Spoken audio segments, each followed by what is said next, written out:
தமிழ்நாட்டை எடுத்துக்கிட்டா அண்ணா யூனிவர்சிட்டியில் நம்மளுடைய சகோதரிக்கு பாலியல் துன்புறுத்தல் நடந்தது.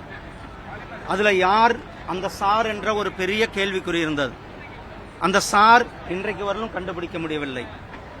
இன்றைக்கு அதே போல அரக்கோணத்தில் நம்மளுடைய சகோதரி திமுகவுடைய நிர்வாகியால் பாதிக்கப்பட்டிருக்கிறார்.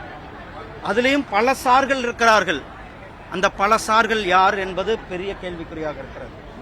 ஆனால் தமிழக காவல்துறை அந்த வழக்கை மூடி மறைக்க பார்க்கிறார்கள். அந்த பெண்ணுக்கு ஒரு துரோகத்தை இழைக்க பார்க்கிறார்கள்.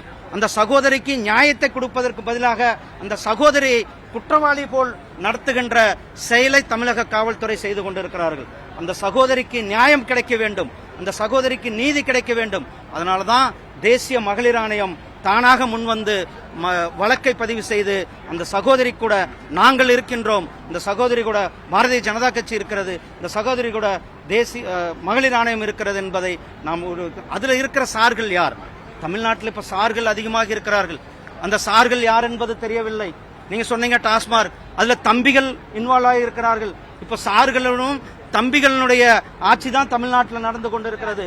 அந்த சார்கள் ஏன் தமிழக அரசியல் அல்லது திமுகவினுடைய தொடர்பு என்ன என்பதை தமிழக அரசாங்கம் பொதுமக்களுக்கு தெரிவிக்க வேண்டும். அதே போல இந்த தம்பிகள் யார், இந்த தம்பிகளுடைய தொடர்புகள் என்ன, இந்த தம்பிகள் யாரோட தொடர்புகள் இருக்கிறார், இந்த தம்பிகளுடைய திமுக குடும்பத்திற்கான நெருக்கம் என்ன, இந்த தம்பிகள் யார் என்பதை திமுக அரசாங்கம் மக்களுக்கு தெளிவுபடுத்த வேண்டும். இன்றைக்கு தம்பிகளும் சார்களும் தமிழ்நாட்டை ஆட்சி செய்து கொண்டிருக்கின்ற நிலைமையை திமுக அரசாங்கம் கொண்டிருக்கிறது. திமுக அரசாங்கம் மக்களுக்கு மிகப்பெரிய ஒரு துரோகத்தை இழைத்துக் கொண்டிருக்கிறார்கள். அந்த சகோதரிக்கு, நம்மளுடைய சகோதரிக்கு நியாயம் கிடைக்க வேண்டும். அரக்கோணத்தில் நடந்த எப்படி நம்மளுடைய பொள்ளாச்சியில நடந்த வழக்குல ஒரு அந்த குற்றவாளிகளுக்கு மிகப்பெரிய தண்டனை கிடைக்கப்பட்டதோ அதே போல இந்த அரக்கோணம் வழக்கும் சிபிஐ இடத்துல ஒப்படைக்க வேண்டும். அப்பொழுதுதான் கூடிய சீக்கிரம் அந்த சகோதரிக்கு நியாயம் கிடைக்கும். இந்த வழக்கை உடனடியாக தமிழக அரசாங்கம் சிபிஐ இடத்துல ஒப்படைக்க வேண்டும் என்று கேட்டு டாஸ்மாக் வழக்குல உச்சநீதிமன்றம் அமலாக்கத்துறைக்கு இடைக்கால தடை விதிச்சிருக்குது. இது அமலாக்கத்துறைக்கு மத்திய அரசுக்கு ஒரு பின்னடைவுன்னு பாக்குறீங்களா? நீங்க கேள்வியே தவறுன்னா, இது அமலாக்கத்துறை மத்திய அரசாங்கத்துக்கு இதுல தொடர்பில்லை. அமலாக்கத்துறை என்பது ஒரு சட்டப்படியான ஒரு அமைப்பு. அவர்கள் வேலை செய்து கொள்ள சுப்ரீம் கோர்ட்ல அவர்கள் சட்டப்படி இந்த வழக்கை அவர்கள் எதிர்கொள்வார்கள். அனைத்து விதமான வரம்புகளையும் மீறி இருக்கு. கூட்டாட்சி தத்துவத்தை அமலாக்கத்துறை சிதைத்து இருக்கு அப்படின்னு உச்சநீதிமன்றம் கண்டனம் தெரிவிச்சிருக்கிறாங்க. அதுதான் அமலாக்கத்துறை ஒரு தனியான இண்டிபெண்டன்ட் அமைப்பு. அவர்களுடைய வாதத்தை கோர்ட்ல வைப்பார்கள்.